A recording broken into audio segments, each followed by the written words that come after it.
Nous avons donc laissé cette question à part, non parce qu'elle n'aurait pas sa place dans un ouvrage sur les enfants de 6 à 11 ans, mais justement parce que cette place est si importante qu'elle justifie un traitement spécifique.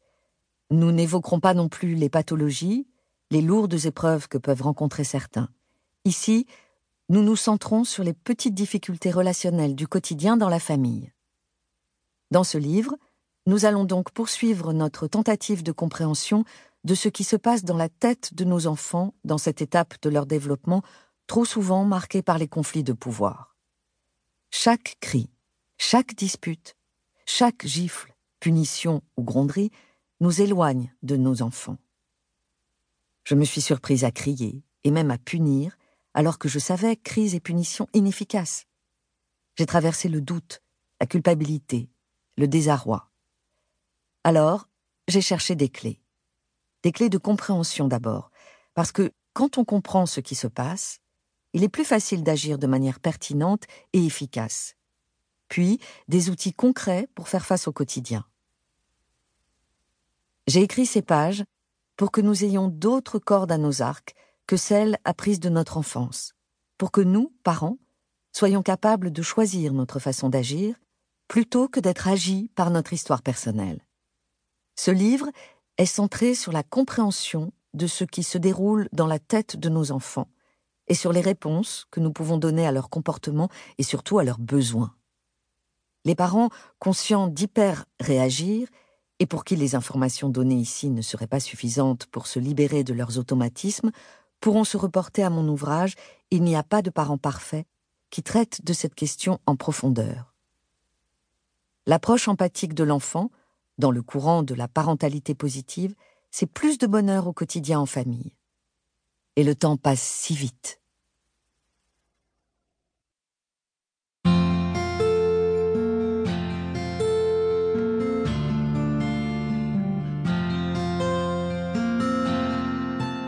Mode d'emploi.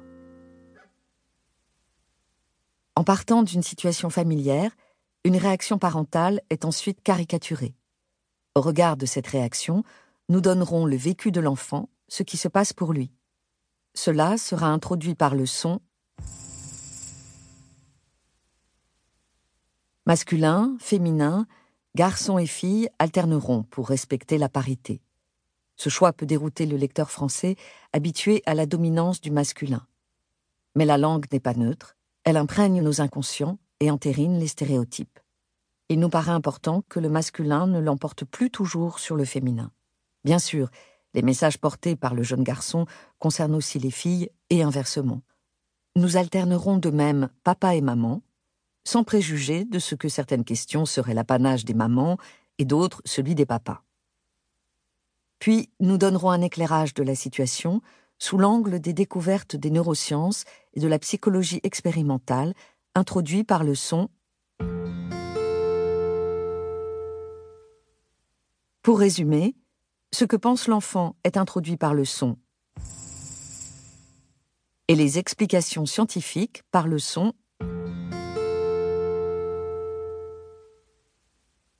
Ensuite, une option de parentalité positive sera développée. Cette simplification, une situation, une option, n'a d'autre projet que pédagogique. Il est clair que sur chaque situation, une multitude d'options peut être envisagée. Ne nous croyez surtout pas. Ce livre ne vous présente pas de vérité.